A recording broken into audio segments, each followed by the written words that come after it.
how's it going, guys? My name is Zach with the Movie Castle, and today I'm really excited because we're going to be doing the season finale of Sharks of Summer 2025. Sharks of Summer is a series I do around here where once a week during the summer, I take a look at a shark movie, and with August wrapping up, summer's pretty much over. We had a good time this year, and I hope to do this again next year. But for those of you who have watched Sharks of Summer in the past, you may know that I quite often end Sharks of Summer on a Jaws movie. However, I've already talked about all 4 official Jaws movies. What am I going to cover now? Well, luckily for me, I stumbled across something quite interesting in a thrift shop, and that is Jaws 5: Cruel Jaws. This is from 1995, directed by Bruno Mattei under the pen name William Snyder. The movie stars David Luther, George Baines, Scott Silveria, and Kristen Urso. Now, for those of you who are wondering, Jaws 5, they never made 5 Jaws movies, what are you going on about? Well, obviously this is unofficial. You see, Bruno Mattei was an Italian horror director that liked to cash in on trends, and copyright back in the day wasn't necessarily upholded super strictly in a few markets, and Bruno Mattei would cash in on big popular series. He did a movie called Shocking Dark. Well, Shocking Dark is what we know it as in the United States, but his original title for it was actually Terminator 2. He beat James Cameron to making Terminator 2. So of course when he found out Universal wasn't making any more Jaws films, why doesn't he? Why doesn't he make Jaws 5? And of course this would be retitled as Cruel Jaws into markets where you couldn't just put in a fake sequel. But it's not just the title that's the only copyright infringement here. He literally had shots from the first 3 Jaws films spliced into his movies, as well as other shark movies like Deep Blood and The Last Shark. In fact, when the characters go sailing off in their boat to fight the shark, let's just play the Star Wars music, 'cause why not? Who cares? The blatant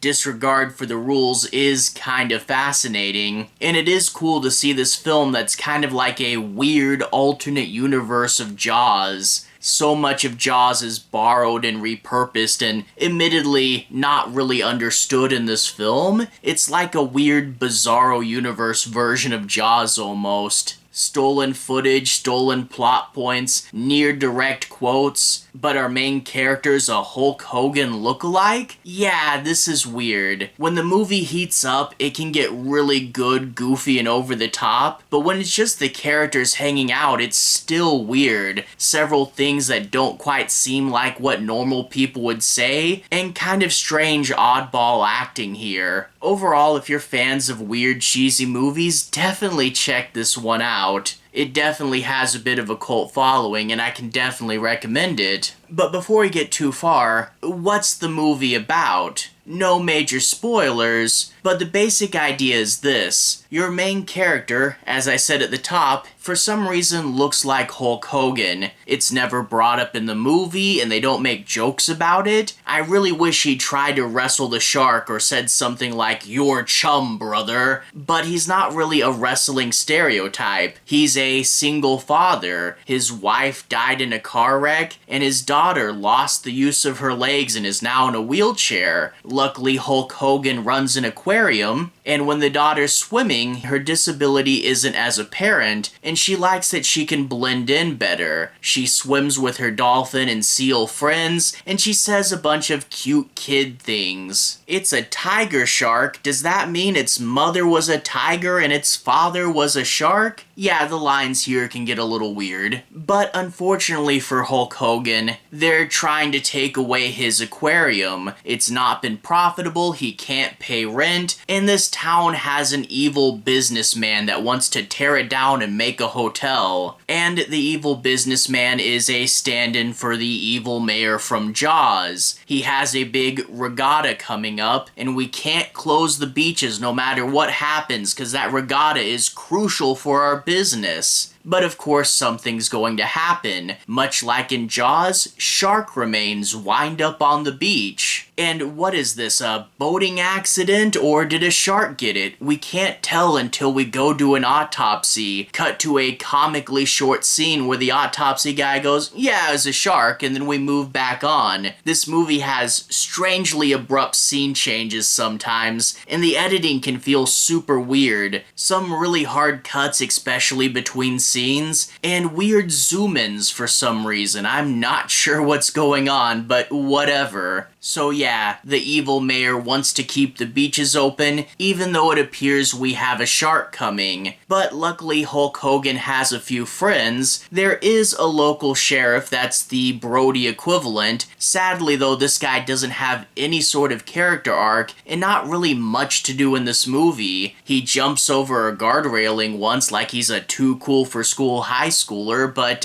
Brody's basically just there. And then one of Hulk Hogan's kids is the Hooper stand-in. He's a marine biology student, so he's a lot younger, and he's so obsessed with fish that his girlfriend throws out, "It's either the fish or me." And when they ask him about sharks, we get a really weird line where he says, in this sort of weird matter-of-fact tone, "Sharks are locomotives with butcher's knives for teeth." Yeah, he's a scientist character, and he said that straight-faced. And that is a big thing with this movie. The line reads are so super weird, where a character will have a line like that, say it like it's normal, and then there's also weird bits of overacting at points. The characters just behave in this way that's not 100% human. It's weird acting, and that makes the scenes where there's not big over-the-top action still pretty goofy and super enjoyable. But there's also way too many characters in this movie. The evil businessman is in league with the mob. This was actually something from the Jaws novel that was cut from the full movie, but we don't know about cutting subplots here, because it turns out one of Hulk Hogan's other sons is in love with the evil businessman's daughter, and we get a Romeo and Juliet subplot. We also get a subplot where the businessman has a son that's a bully, and he's ready to snap into full-blown criminal at a moment's notice. He finds out about the Romeo and Juliet plot, he flips out, and he'll even try to go after the dolphins at SeaWorld.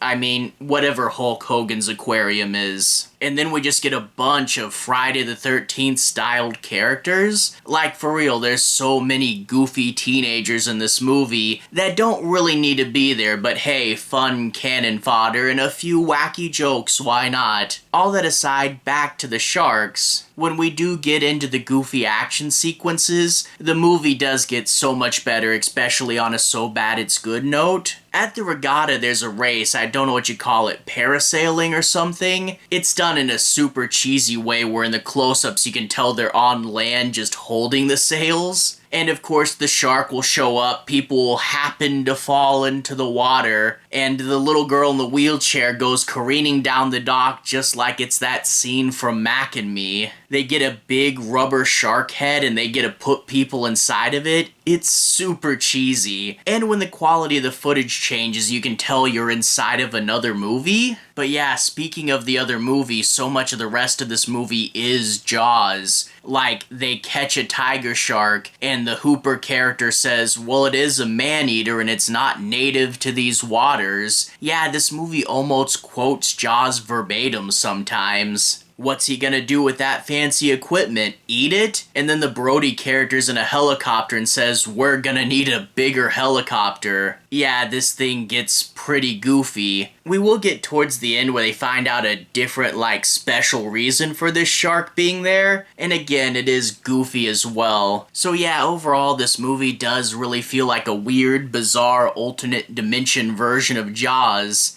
Jaws was a really tight script. It was such a good deep character study and such a good lesson in how to build and control suspense. This has a lot of stuff from Jaws, but it's just kind of tossed out there and the plot just kind of meanders through all of it. Overall though, enough goofy stuff constantly happens, and it is cool to see this movie swing for the fences during the action sequences. For real, there is a scene later on in this movie with a flare gun that is an absolute classic horror movie kill. It's super funny. So yeah, this isn't my favorite so bad it's good movie or anything, but it is a really fun one, and I can definitely recommend it to the right crowd. If you guys like going out watching silly, goofy movies, especially hanging out with a few friends, Cruel Jaws will get you some laughs, and I can definitely recommend it. And yeah, it's just super cool that a movie like this exists. Universal is done making Jaws movies. Well, forget that, I'm gonna do it myself. That's a crazy idea. Anyway though, to everyone who's watched so far, thank you for watching. To everyone who's liked and subscribed, thank you. You really are helping the channel out. I'll leave a relevant playlist on the bottom. This should be my Shark Movies playlist, where you can see me talk about a bunch of other things, including all 4 official Jaws movies. Anyway, have a good day. I'll see you guys again very, very soon. Playlist here. Have a good day now.